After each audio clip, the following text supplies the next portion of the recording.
नमस्कार साथियों, सेवार्थ IAS में आपका स्वागत है।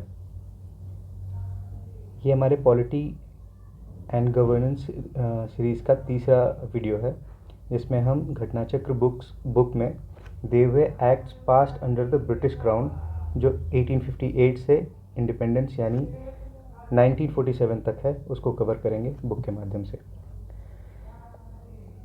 तो सबसे पहले गवर्नमेंट ऑफ इंडिया एक्ट 1858 की बात पढ़ते हैं। The British crown decided to assume sovereignty over India from East India company by the government of India act 1858। The name of the post governor general was renamed as viceroy of India. Renamed क्या, actually ये एक additional title था, जो इसका मतलब ये कि governor general of India तो था ही, अब वाइस रॉय उनको और बोला जाएगा। He became the direct representative of the British Crown. Lord Canning became the first Viceroy of India. Board of Control and Court of Directors came to an end. ठीक है, इन officers की कोई ज़रूरत नहीं रही क्योंकि अब कंपनी रूल नहीं कर रही है। तो A new post of Secretary of State for India was created. He was assisted by a 15-member council. He received the powers so long enjoyed by the Court of Directors and Board of Control. The Council of India was to be an advisory in nature. In the most cases, the initiative and the final decision remained with the Secretary of State for India. Indian council act 1868, 3 साल के बाद 1858 के 3 साल के बाद Indian council act आता है। मैंने बताया कि इसके बाद 3 काउंसिल एक्ट आएंगे, 61 में, 92 में और 1909 में। इसमें बेसिकली जो लेजिस्लेटिव काउंसिल थी या एग्जीक्यूटिव काउंसिल थी, उनके मेंबर्स में कुछ मोटा मोटा फेरबदल किया जाता था।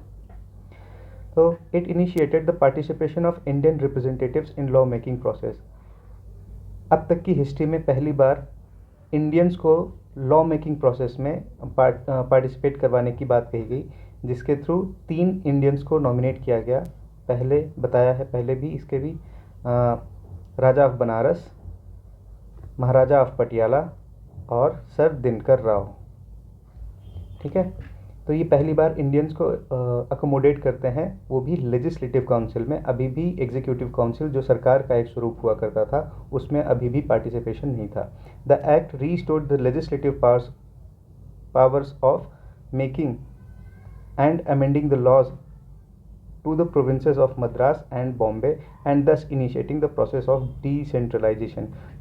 जो सेंट्रलाइजेशन का प्रोसेस जो कंप्लीट हुआ था 1833 में, जब उनकी पावर्स ले ली गई थी,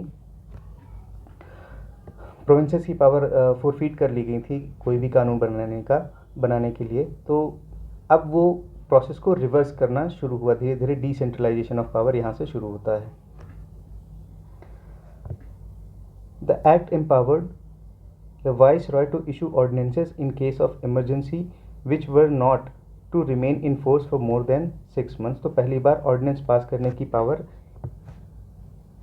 1861 के council of India act, Indian council act के थ्रू प्रोवाइड कराई गई थी। फिर आता है दूसरा काउंसिल एक्ट जो आया था 1892 में, Indian council act 1892। It increase the number of non official members. जो नॉन ऑफिशियल, मैंने लास्ट लेक्चर में बताया है कि नॉन ऑफिशियल मेंबर्स वो हैं जो नॉन ब्रिटिश हैं, यानी इंडियंस या फिर और कोई यूरोपियन जो यहाँ आकर के बस जाते थे, उनको नॉन ऑफिशियल मेंबर्स की कैटेगरी में रखा जाता था।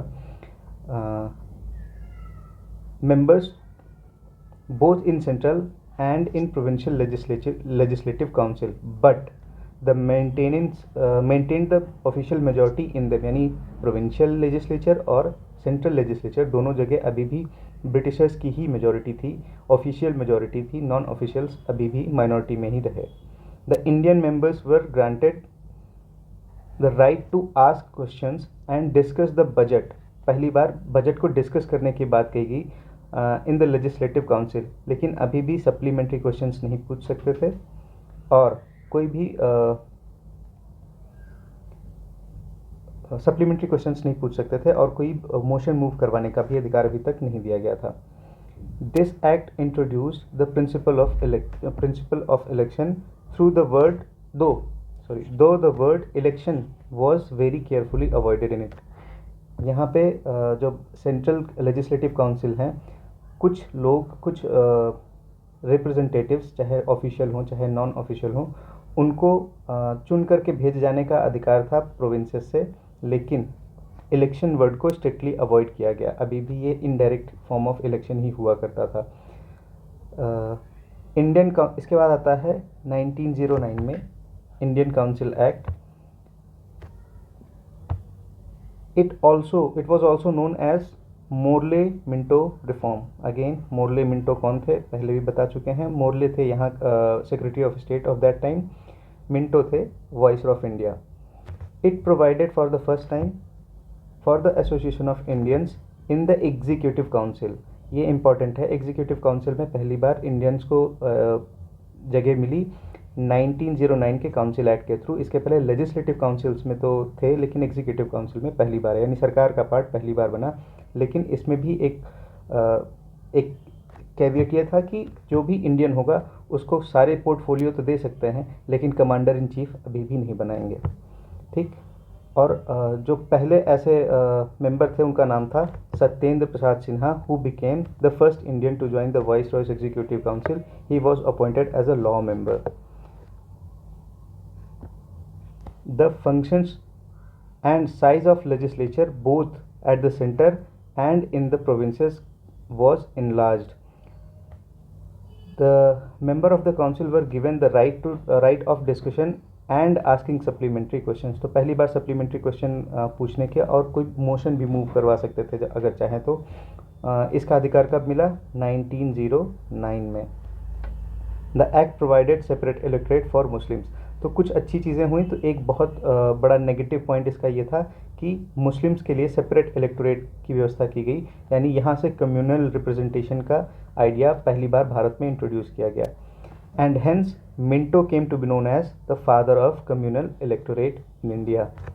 गवर्नमेंट ऑफ इंडिया एक्ट 1919, ये एक तरीके से एक नया कॉन्स्टिट्यूशन आया था। इसके पीछे का बैकग्राउंड पहले भी बता चुके हैं। वर्ल्ड वॉर 1 ख़त्म हुआ था, और जैसा कि ब्रिटिशर्स ने प्रॉमिस किया था कि अगर आपने हमारा साथ दिया, इंडियंस ने हमारा साथ दिया, ट्रूप्स भेजे और यहाँ पे शांति बनाए रखी, तो इसके बाद युद्ध ख़त्म होने के बाद हम आपको एक नया कॉन्स्टिट्यूशन देंगे। और वो कॉन्स्टिट्यूशन किस फॉर्म में आया? Government of India act 1919 is known by the name of Montagu Chelmsford reforms. Montagu secretary of state, Chelmsford viceroy of India. This act for the first time adopted a direct election system. पहली बार directly लोग vote करके अपना legislature का member चुन सकते थे।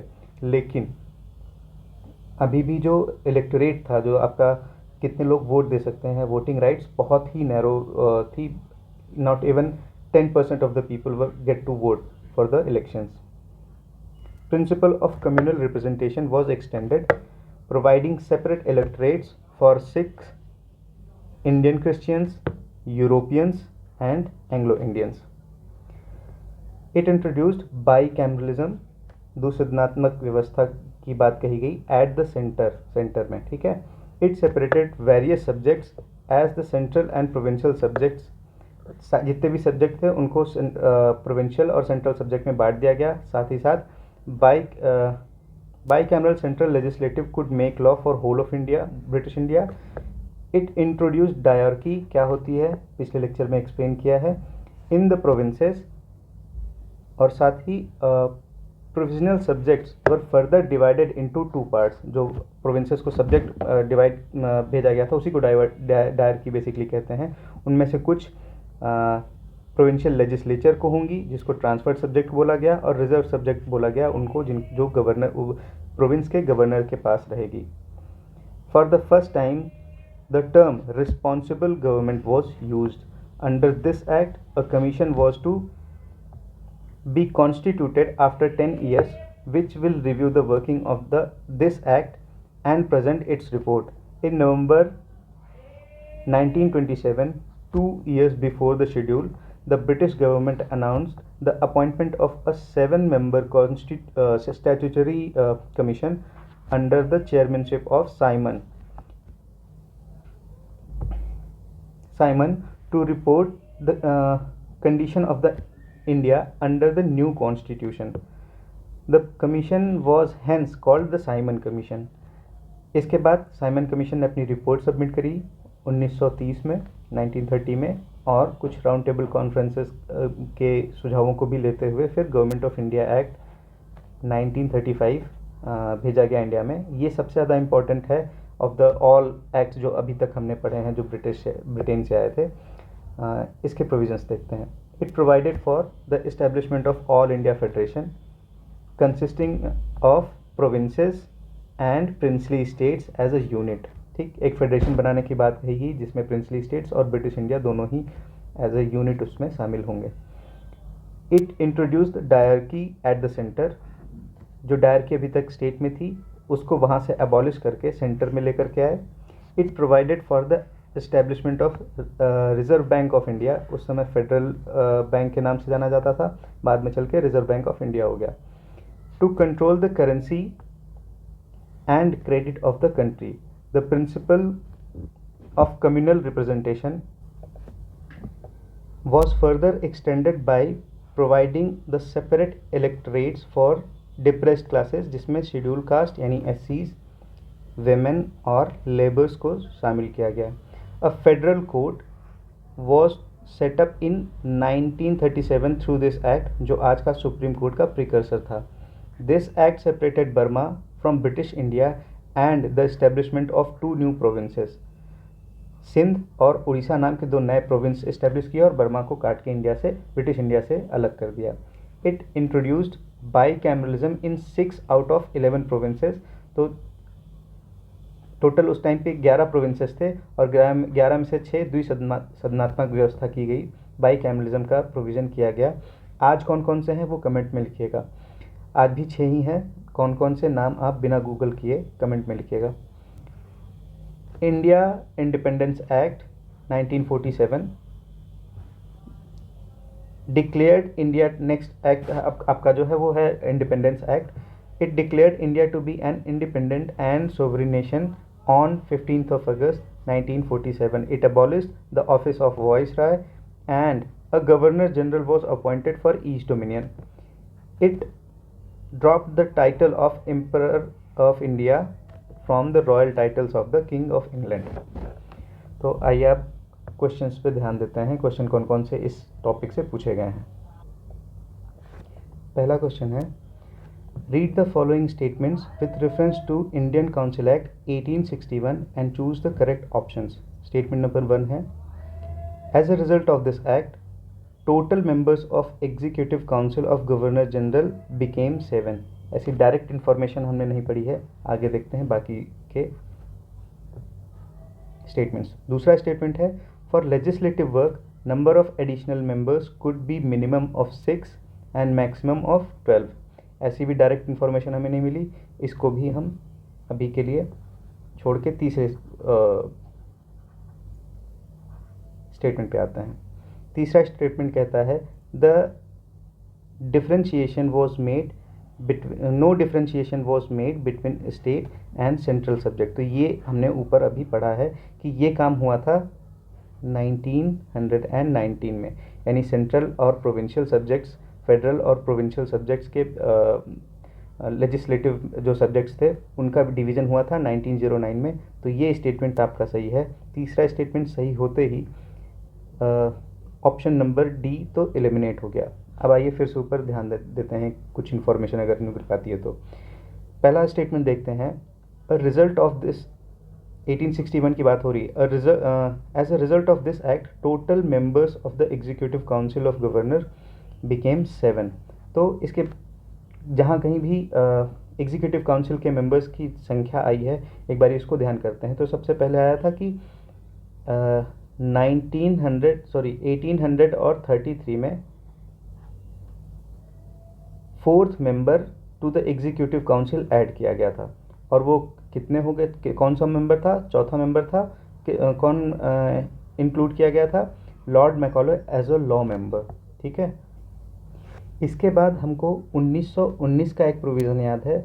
1919 में last lecture में हमने पढ़ा था कि ये प्रोविज़न हुआ था कि टोटल 6 मेंबर होंगे 6 में से 3 इंडियन होंगे एग्जीक्यूटिव काउंसिल में, एक्सेप्ट कि ये मेंबर्स जो हैं ये मेंबर कमांडर इन चीफ की पोजीशन नहीं होल्ड कर सकते।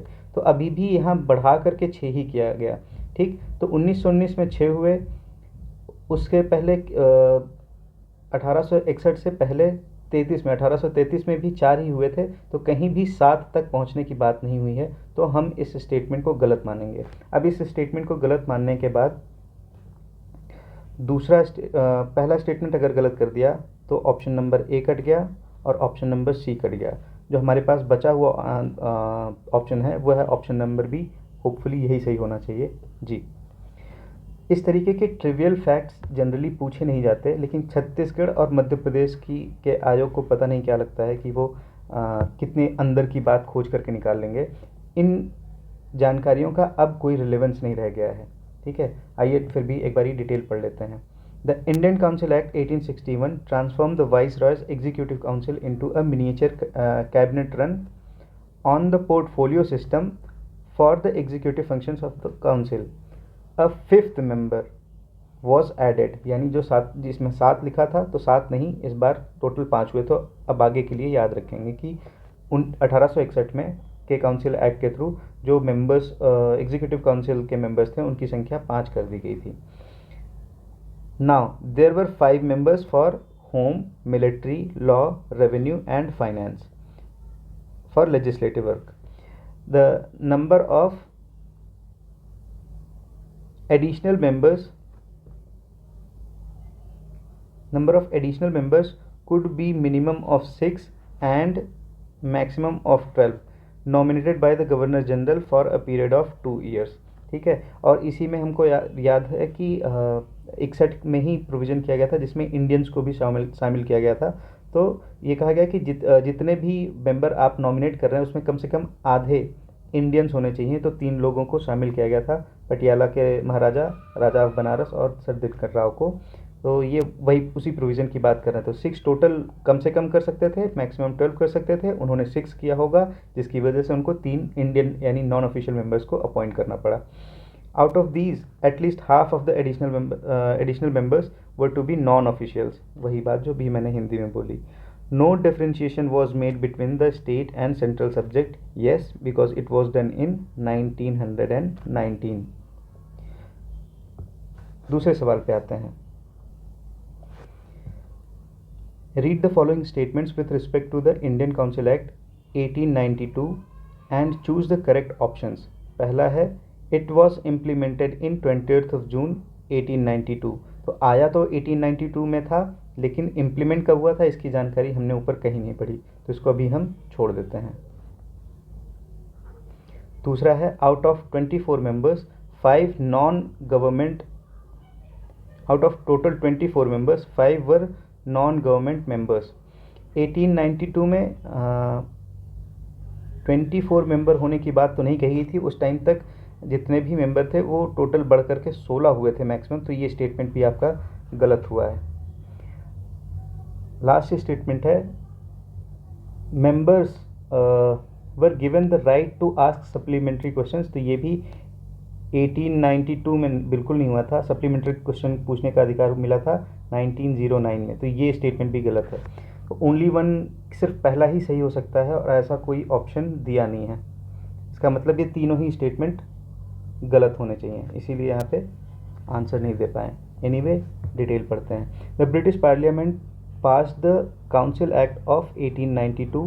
It gathered the royal assent on 20th of June 1892 and was commenced on February। तो जो कमेंसमेंट की डेट थी उसकी डेट गलत दी है, इसलिए पहला स्टेटमेंट गलत है। बाकी दोनों क्यों गलत है वो हम ऑलरेडी पढ़ चुके हैं। Thus statement 1 is wrong। The number of additional members elected for the Governor General's Council was increased from 10 to 16 members। Among these additional members at least half should be non-official। Thus as per the rule of this act, in these additional members 6 were official and 10 were non-official। जितने भी 6 total nominate किए थे और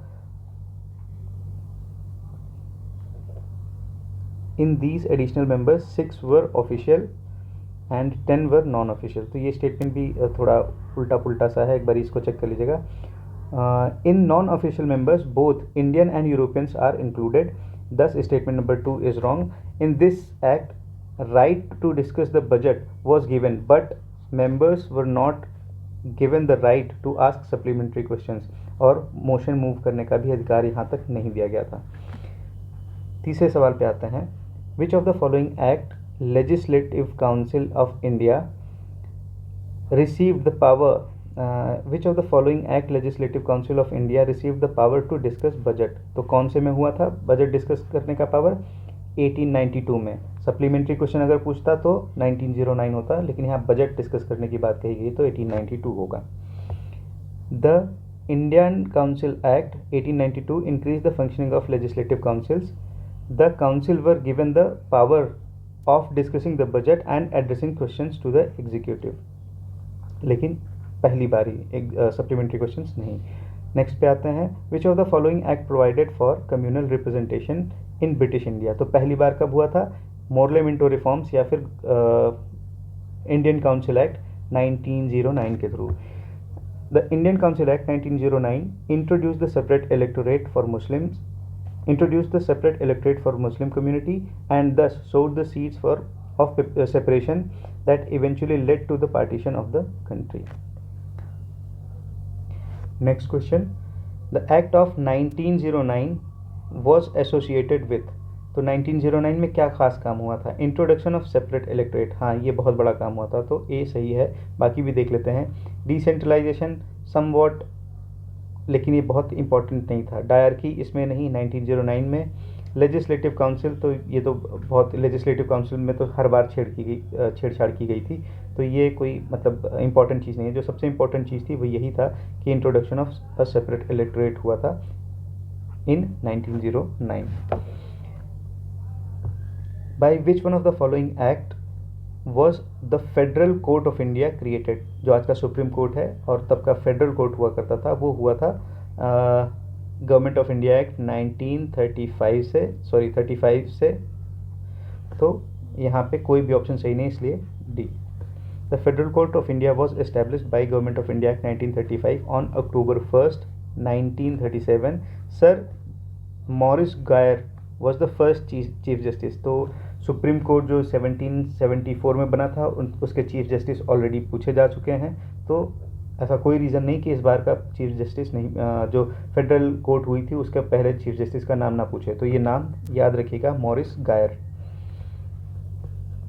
next, federal court of India was established in which of the following year? Again year किस साल provision किया गया था ये नहीं पूछ रहा है, पूछ रहा है किस साल में इस्टेब्लिश हुआ था। तो हमने देखा कि 35 के एक्ट में इसका प्रोविज़न हुआ था और उसके 2 साल बाद 37 में 1 अक्टूबर 1937 में ये इस्टेब्लिश हुआ था, तो answer will be B. Under which of the following acts diarchy was introduced at the centre? ये हुआ था आपका, अगर प्रोविंसेस होता तो 1919 होता, लेकिन यहाँ पे बोल रहा है कि सेंटर में कब हुआ था, तो वो था 1935 में। Salient features of Government of India Act 1935 were diarchy was introduced at the central level instead of provinces as envisaged in the Government of India Act 1919. The Government of India Act 1935 proposed to set all India Federation comprising of British India provinces and princely states. तीसरा, supremacy of British Parliament remained intact under the Government of India Act 1935. Burma was separated from India with effect from April 1937. Government of India Act 1935 abolished the Council of Secretary of State for India, which was created in 1858. तो ये information नहीं है, लेकिन मेरी जानकारी के हिसाब से एक नई ऑफिस बनाई गई थी, लेकिन इसको भी अबॉलिश नहीं किया गया था। एक बार इसको क्रॉस चेक कर लेंगे अगले लेक्चर्स में। The federal court of India was established on 1 October 1937। Maurice Gwyer इसके पहले चीफ जस्टिस थे।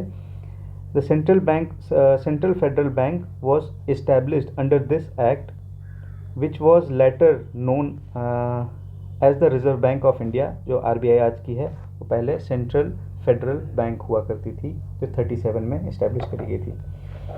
Next, which of the following acts set up dyarchy system at the central level? Again government of India act 1935। Next, which of the following are the principal features of the Government of India Act 1919? The government introduced diarchy in the executive government of the provinces. तो ये सही है। The introduction of separate communal electorate for Muslims, ये हुआ था 1909 में, already हो चुका था, तो 1919 में हुआ था। दूसरा स्टेटमेंट आपका जो है गलत हो जाएगा। अब देखते हैं, हाँ, थर्ड स्टेटमेंट है devolution of legislative authority by centre to provinces. तो पहली बार कब सेंटर और उसके स्टेट के सब्जेक्ट्स जो हैं वो अलग किए गए थे, तो वो आपके अलग हुए थे इसी एक्ट के थ्रू, 1919 के थ्रू। तो स्टेटमेंट नंबर 3 भी आपकी करेक्ट है, दूसरी गलत है, बाकी पहली और तीसरी सही है। तो option C will be the correct right answer. The government of India act 1919 was passed by the British Parliament. The act embodied the reform recommended in the report of Secretary of State for India Edwin Montagu and the Viceroy Lord Chelmsford, इसीलिए इसका नाम Montagu Chelmsford reform बोला जाता है। In this act provided for the introduction of dual form of government at the provinces known as diarchy, जिसमें transferred और reserved subjects की का अरेंजमेंट किया गया था। The subject of the administration were divided into two categories, reserved and transferred. As far as the question of separate electoral system for Muslims is concerned, the provision had already been made by the Act of 1909, यानी Morley-Minto reform जिसको बोलते हैं। The Government of India Act 1919 continued this provision and also extended the separate electorate की बात हो रही है to 6 Europeans, Indian Christians and Anglo-Indians. Next, in the context of Indian history, the principle of diarchy refers to, diarchy किसको कहते हैं Indian history के context में? स्टेटमेंट ए है division of central legislature into 2 houses, नहीं, इसको by cameralism बोलते हैं, ठीक है। Introduction of double government, that is central and state government, नहीं, इसको फेडरल सिस्टम बोलते हैं, ये भी नहीं होगा। Having 2 sets of rulers, one in London another in Delhi, नहीं, इसको कॉलोनियल सेटअप बोलते हैं। Division of subjects delegated to provinces into 2 categories, हाँ शायद यही है, बिल्कुल यही है, रिजर्व्ड और ट्रांसफर सब्जेक्ट जिसमें हुआ करते थे। तो option D will be the correct answer. Diarchy has been derived from a Greek word die and archy, which means double rule. In the context of Indian history, the principle of diarchy refers to the division of legislation subjects into central and provincial categories. ये statement गलत है, इसमें अपनी book में correction कर लीजिएगा। In the context of Indian history, the principle of diarchy refers to the division of legislation subjects into central and provincial category. तो ये तो फेडरल सिस्टम का पार्ट होता है जिसमें कुछ सेंटर के पास सब्जेक्ट्स होते हैं, कुछ प्रोविंसेस यानी स्टेट के पास। तो ये स्टेटमेंट आपकी गलत है, इसको अपनी बुक में रेक्टिफाई कर लीजिएगा। The provincial subjects were further divided into reserved and transferred categories, हाँ इसको कहते हैं डायरकी, इसको डायरकी कहते हैं। यहाँ पे आंसर सही दिया है लेकिन एक्सप्लेनेशन में ये मिस्टेक है, इसको करेक्ट कर लीजिएगा। Comparatively important subjects, reserved subjects such as police, jail, justice, finance and irrigation were to be administered by the governors, यानी ये reserved subjects हुआ करते थे, and his executive council without being responsible to the legislative council. Subjects of lesser importance, transferred subjects उनको बोलते थे, जैसे उनमें क्या था, एजुकेशन। ये लेसर इंपॉर्टेंट तो नहीं, लेकिन हाँ इनमें रिस्पॉन्सिबिलिटी ज़्यादा होती थी और अथॉरिटी कम। तो एजुकेशन देने की रिस्पॉन्सिबिलिटी प्रोविंशियल लेजिस्लेचर की हो गई। एग्रीकल्चर पर ध्यान वही देंगे। लोकल सेल्फ गवर्नमेंट कैसे इम्प्लीमेंट करना है ये प्रोविंशियल लेजिस्लेचर देखेगी। बाकी जिसमें पावर होल्ड करनी होती है, जिनमें अथॉरिटी होल्ड करनी है, वो सारे ही रिजर्व सब्जेक्ट्स थे। Were to be administered by the governors with the aid of ministers responsible to the state to the legislative council, provincial legislative council. Next,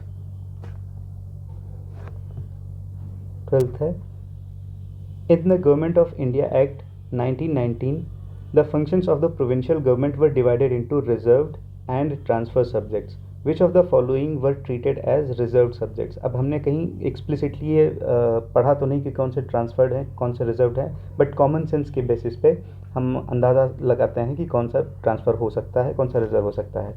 पहला है एडमिनिस्ट्रेशन ऑफ जस्टिस। हाँ, justice देने वाला काम एक अथॉरिटी का काम है, तो ये कौन करेगा?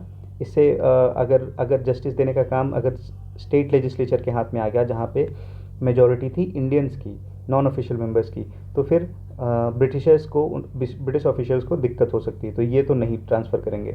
ठीक है, रिजर्व सब्जेक्ट्स पूछ रहा है, तो रिजर्व सब्जेक्ट, हाँ ये रिजर्व सब्जेक्ट होना चाहिए, ये गवर्नर के पास होगा। लोकल सेल्फ गवर्नमेंट यानी ग्राम सभा और इन सब के विकास की बात हो रही है, तो इसमें ब्रिटिशर्स को कोई खास इंटरेस्ट नहीं था, इसमें कुछ खास पावर भी नहीं जाती है, तो ये पक्का ट्रांसफर्ड रहा होगा। लैंड रेवेन्यू, जी हाँ, यहाँ पे रेवेन्यू की बात हो रही है, यहाँ पे इनकम की बात हो रही, तो ये डेफिनेटली गवर्नर के पास होगा रिजर्व में। पुलिस अथॉरिटी की बात हो रही है, तो ये भी रिजर्व में होना चाहिए। आइए आंसर देखते हैं। आंसर है सी, जिसमें 1, 3 एंड 4 है, यानी हाँ लोकल सेल्फ गवर्नमेंट को छोड़ करके बाकी तीनों ही रिजर्व सब्जेक्ट्स में रखा जाएगा। एक बारी मोटा मोटा पढ़ लेते हैं कि कौन कौन से रिजर्व में हैं और कौन कौन से ट्रांसफर्ड में। The government of India act 1919 introduce dyarchy at the provincial level. The provincial government subjects were separated into two divisions, reserved subjects and transferred subjects. Subjects under the transferred list are local self government, public works, sanitation, industrial research. तो ये जितने भी non authoritative subjects थे वो सारे ही transfer कर दिए गए थे।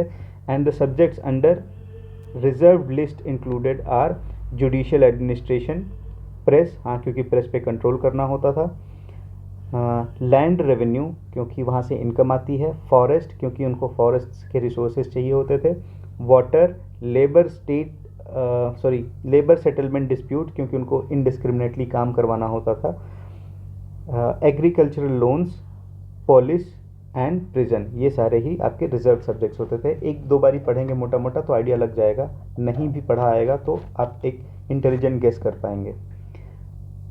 13वें सवाल पे आते हैं। Which among the following introduce the provincial autonomy in the British India. ठीक है, तो प्रोविंशियल ऑटोनॉमी कब आई थी? वही जब आपका रिजर्व सब्जेक्ट्स सारे सब्जेक्ट्स को सेंट्रल लिस्ट या फेडरल लिस्ट और प्रोविंशियल लिस्ट में बांटा था, तभी प्रोविंसेस को रिलेटिवली फ्री कर दिया गया था, वो ऑटोनोमस एक तरीके से हो गए थे, रिलेटिव ऑटोनॉमी उनको मिल गई थी। तो आपका आंसर यहाँ पे होगा government of India act 1919। The government of India act 1919 introduce the provincial autonomy in India and the government of India act 1935 extended further autonomy, also known as the Government of India Act 1919, known as Montagu-Chelmsford reforms. Anyway, 14th पे आते हैं। The Indian legislature was made bicameral for the first time. तो पहली बार कोई भी Indian legislature यानी central legislature को bicameral कब बनाया गया था? 1919 में, पहले भी पढ़ चुके हैं। The Government of India Act 1919 made the Indian legislature bicameral for the first time. Bicameral legislature मतलब अपर हाउस जिसको बोलते थे काउंसिल ऑफ स्टेट्स और लोअर हाउस जिसको उस टाइम पे बोलते थे legislative assembly, central legislative assembly. ठीक है, it was to consist of upper house named council of state, lower house named legislative assembly. Council of state was composed of 60 members, of whom maximum 20 members could be official. ठीक है, ये in accordance with the section 18 of the government of India, एक section याद रखने की आपको ज़रूरत नहीं है, of government of India Act 1919. The lower house was called Central Legislative Assembly under the section 19 of this act. It originally provided for 140 members with 100 elected and 40 nominated, यानी mixed legislature हुआ करता था, कुछ नॉमिनेटेड होते थे, कुछ elected होते थे. It is noteworthy that under the rules made for the implementation of the Act 1919, provision was made for 60 members with 33 elected and 27 nominated in the Council of State. ठीक है. While the number of members of the Central Legislative Assembly was increased to 143, यानी कि पहली बार जब provision किया था, act में provision किया था तो 140 का था, लेकिन जब बनाया गया तो 143 कर दिया गया था. जब पहला इस नियम के हिसाब से जब बना था तो 143 कर दिया गया था. 102 इलेक्टेड और 41 नॉमिनेटेड, एंड देन टू 105, और फिर उसको और आगे बढ़ा करके 145 संख्या कर दी गई थी. बाद में उनको बढ़ा करके टोटल 105 कर दिया गया, 45 कर दिया गया, जिसमें 104 इलेक्टेड होते थे और 41 nominated. It is notable that one member in each house was elected from Berar out of the nominated members. तो बेरार आपका जो है जो उस टाइम के हैदराबाद के निज़ाम थे उसके आसपास का एक, हैदराबाद के आसपास का एक एरिया था जहाँ पे ब्रिटिश प्रोविंस मतलब ब्रिटिशर्स का एक अपॉइंटेड मेंबर रूल किया करता था, तो एक वहाँ से होता था. Due to member from Berar being nominated as the result of an election held in Berar. एक second.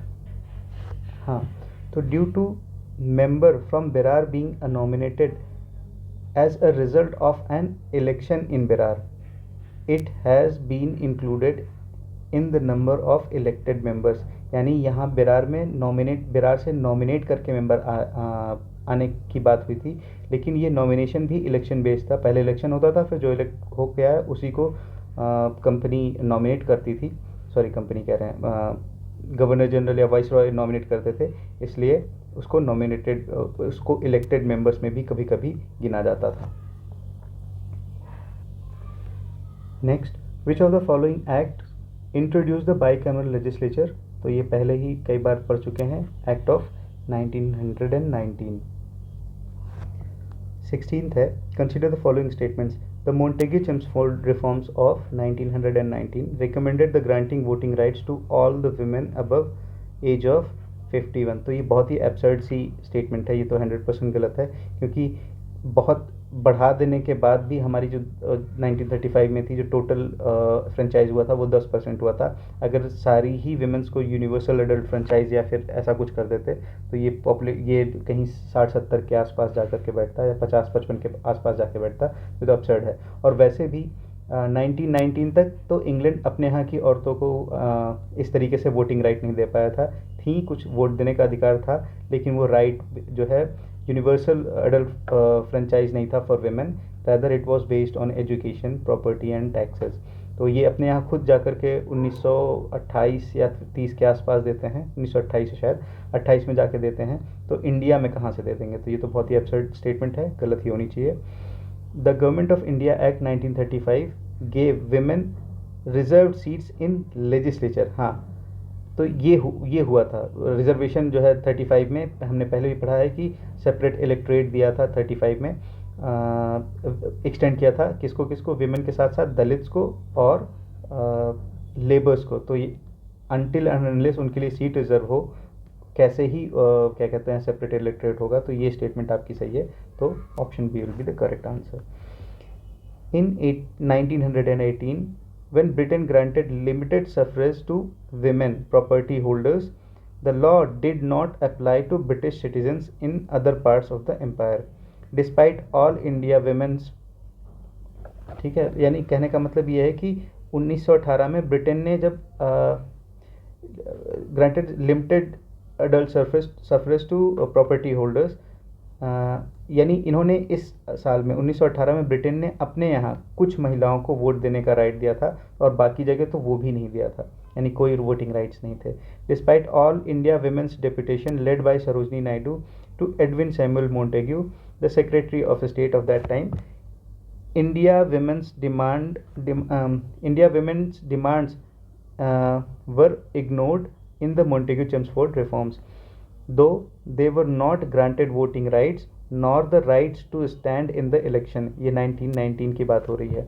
The Government of India Act 1919 allowed the provincial councils to determine. Provincial councils को एक आज़ादी दे दी गई कि if women could vote provided they met the stringent property, income and educational levels. कि अगर आप चाहें तो प्रोविंशियल काउंसिल्स को ये अधिकार दे दिया कि अगर आप चाहें तो आप अपने यहाँ वुमेन्स को वोटिंग राइट दे सकते हैं, प्रोवाइडेड उनके पास एक सिग्निफिकेंट अमाउंट ऑफ प्रॉपर्टी हो, या फिर एजुकेशन रिसीव किया हो, या फिर टैक्स वैक्स देते रहे हों. Hence the statement 1 is not correct. Statement 2 is correct. As the Government of India Act 1935 extended the principle of communal representation by providing separate electorate for depressed classes, that is scheduled caste, women and laborers. 17th है, with reference to the Indian civil services, which of the following statements are correct? Number 1, Government of India Act 1919 provided for the separate examination for Indian civil services which was to be held in India. इसके पहले हुआ करती थी Britain में, लेकिन यहाँ से provision किया गया कि ये इंडिया में होगी. तो ये स्टेटमेंट आपका सही है, याद रखिएगा. In the Indian civil services in 1941 the percentage of Indians was more as compared to the Europeans. ये स्टेटमेंट भी सही है. 1919 में पहली बार इंडिया में जब एग्ज़ाम कंडक्ट हो सकता है ऐसा प्रोविज़न किया गया, उसके बाद बहुत भारी मात्रा में पढ़े लिखे लोगों ने एग्ज़ाम्स को राइट करना शुरू किया, लिखना शुरू किया, कंपटीशन देना शुरू किया, और 1938-39 आते आते तक करीब करीब बराबर हो गया था, और 41 आते आते तक percentage of Indian participating in Indian civil services overtook the Britishers in the services. ठीक है, तो ये स्टेटमेंट आपका सही है, ये सवाल अच्छा है, इसको याद रखिएगा.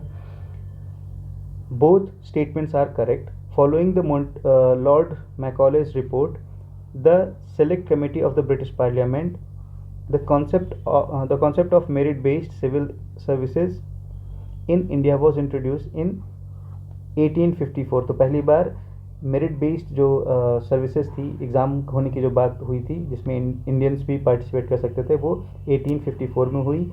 For this purpose the civil services examination were set up in London and competitive examination started in 1885. 1885 competitive examination started in 1885. The Government of India Act 1919 provided for a separate examination for Indian civil services, ठीक है, which was to be held in India first time in Allahabad, later in Delhi. पहली बार इलाहाबाद में हुआ था, फिर दिल्ली में होना शुरू हुआ था. और in 1941 the Indian civil services the representation of in Indian civil services the representation of Indians was more as compare to the Europeans. तो this is correct. Next, which of the following elections of central legislative assembly was और were held under the government of India act 1919. जो नया provision आया था इनमें से कब election हुआ था? बहुत फैक्चुअल सवाल है, इसका आंसर देख लेते हैं. According to the question, in the year 1926 and 1945 the election of the central legislative assembly were held under the government of India act 1919. तो इस तरीके से option C will be correct answer. 1926 और 1941 के elections. Next, in which year the last election of Indian legislature under the Government of India Act 1919 was held. तो ये आपका जो 1945 का इलेक्शन था यही लास्ट था. ये भी एक फैक्चुअल सवाल है, दिमाग में रखिएगा. The power of the president to issue ordinances is a relic of, ठीक है. तो यहाँ पे पहली बार ऑर्डिनेंस इशू करने की बात कब कही गई थी? 1861 में। लेकिन जो इंडिया में प्रेसिडेंट के पास पावर है वो इंस्पायर्ड है गवर्नमेंट ऑफ इंडिया एक्ट 1935 से। ये और क्लियर होगा जब हम अगले चैप्टर में पढ़ेंगे कि हमारे कॉन्स्टिट्यूशन के सोर्सेज कौन कौन से हैं। सेम प्रोविज़न एक से ज़्यादा जगह पे आ सकते हैं, लेकिन कॉन्स्टिट्यूशन में मेंशन किया गया है कि हम कौन सी जगह से इंस्पायर्ड, हमने कहाँ से इसको बोरो किया है। तो option B will be the correct answer. Though in British India, Viceroy was empowered to promulgate ordinances without the permission of the Legislative Council under the Indian Council Act 1861. However, the President's power to promulgate ordinances, that is Article 123, is inspired by the Section 42 of the Government of India Act 1935. 31st question है, which of the following acts introduced the principle of constitutional autocracy? तो ये एक terminology है जो उस time के Indian leaders ने इस्तेमाल करी थी 1935 के एक्ट के लिए। इसको कॉन्स्टिट्यूशनल ऑटोक्रेसी क्यों बोला गया था? क्योंकि बहुत ही important subjects governor general of India या फिर वाइस रॉय के पास रिजर्व थे। उसमें किसी भी लोकल रिप्रेजेंटेशन, जो क्या कहते हैं लेजिस्लेटिव काउंसिल का, सेंट्रल लेजिस्लेटिव काउंसिल का कोई से नहीं था, और वो सारे ही एक आदमी और उसकी काउंसिल की मर्जी पे था। इसीलिए इसको कुछ लीडर्स ने उस टाइम पे इस नाम से संबोधित किया गया था कि ये तो एक कॉन्स्टिट्यूशनल ऑटोक्रेसी है। ठीक है, तो ये सवाल भी अच्छा है, याद रखिएगा। The principle of constitutional autocracy was introduced by the government of India act 1935। Although ये कोई कॉन्स्टिट्यूशनल ऑटोक्रेसी कोई वो स्टेटेड टर्म नहीं है जिसमें ऐसा बोला गया था कि हम इसमें इंट्रोड्यूस कर रहे हैं, बट स्टिल ये लैंग्वेज है तो देख लीजिए। This act vested the executive authority to the provinces in the governors and held the centre and of center in the Governor General on behalf of the Crown. Next, distribution of powers between the center and the state as in Constitution of India is based on which of the following plans? ये पूछ रहा है कि जो आज constitution में division है central list, state list और कंकरेंट लिस्ट का, ये किस एक्ट से डिराइव्ड है? तो ये है आपका गवर्नमेंट ऑफ इंडिया एक्ट 1935। ठीक है, the separation of power was made by the government of India act 1935। It divided the legislative powers between the central and provincial legislature and replace the dyarchy in the provinces with dyarchy at the centre.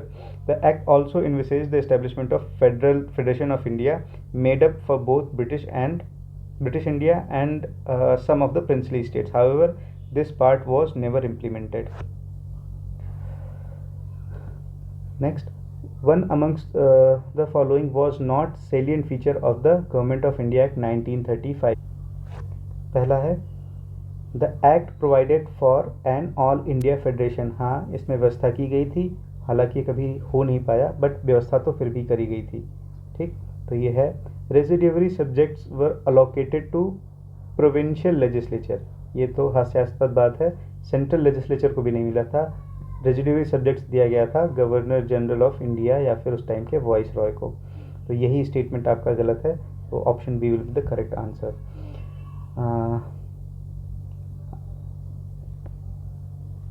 It mark the beginning of the provincial autonomy, ये भी ठीक है।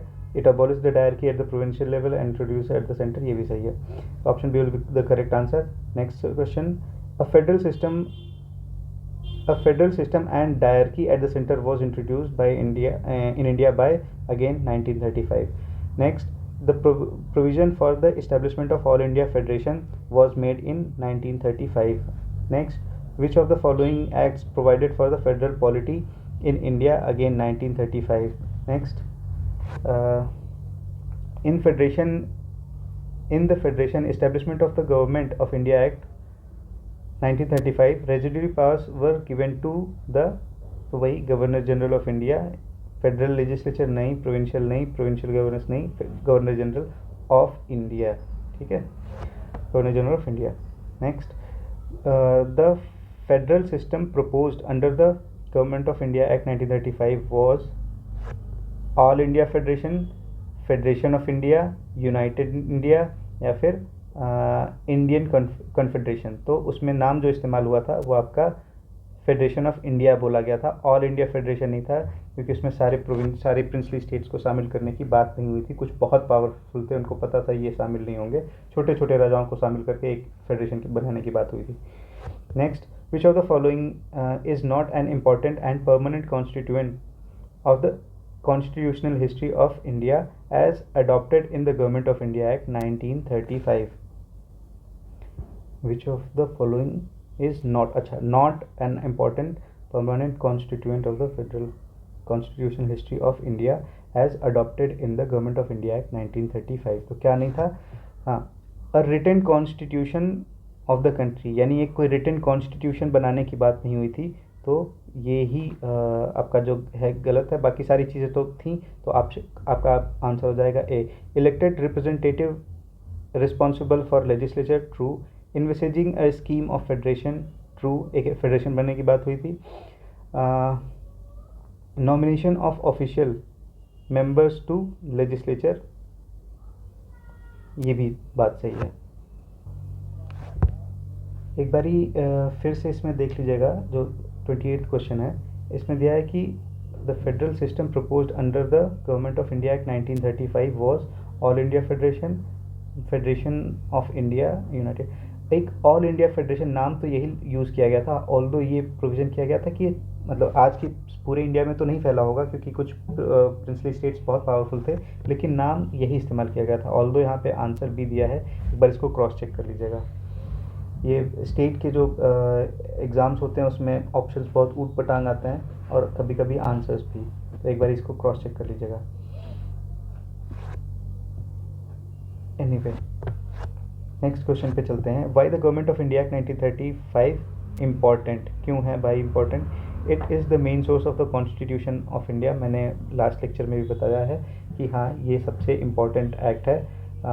इसके ही यही एक backbone की तरह, एक स्ट्रक्चर की तरह यही है हमारी कॉन्स्टिट्यूशन में। इसी के अलावा इसी में कुछ चीज़ें काट के निकाली गई हैं, कुछ और डिज़ायर्ड चीज़ें ऐड करी गई हैं। It gave independence to India, ऐसा नहीं है। इनफेस्ड पार्टीशन, बिल्कुल नहीं। अबॉलिश्ड नेटिव स्टेट्स, ये भी नहीं। Government of India Act 1935 was an important source of the Constitution of India. Many provisions of the Indian Constitution like federal government, diarchy at the centre, diarchy क्यों बार बार, ये diarchy नहीं, bicameralism at the centre, distribution of powers between centre and state, and establishment of the federal court. Federal court have been taken from it, तो federal court यानी आज का supreme court. ये एक बार फिर से देख लीजिएगा, ये डायरकी नहीं होगा, ये बाइकैमरलिज्म होगा, बाइकैमरल लेजिस्लेचर होगा। 31 यानी लास्ट क्वेश्चन इस टॉपिक का, which of the following acts led to the separation of the Burma in India? तो ये 1935 में हमने पढ़ा है पहले ही, Burma was separated from India according to the provisions of the government of India act 1935। तो ये दूसरे टॉपिक से रिलेटेड क्वेश्चंस और बुक में जो दिया है वो है। इसमें अगर कोई कन्फ्यूजन होगा तो कमेंट में ज़रूर पूछेगा, फीडबैक दीजिए, पढ़ाने का तरीका अगर कुछ इम्प्रूव हो सकता है तो कैसे। Thank you.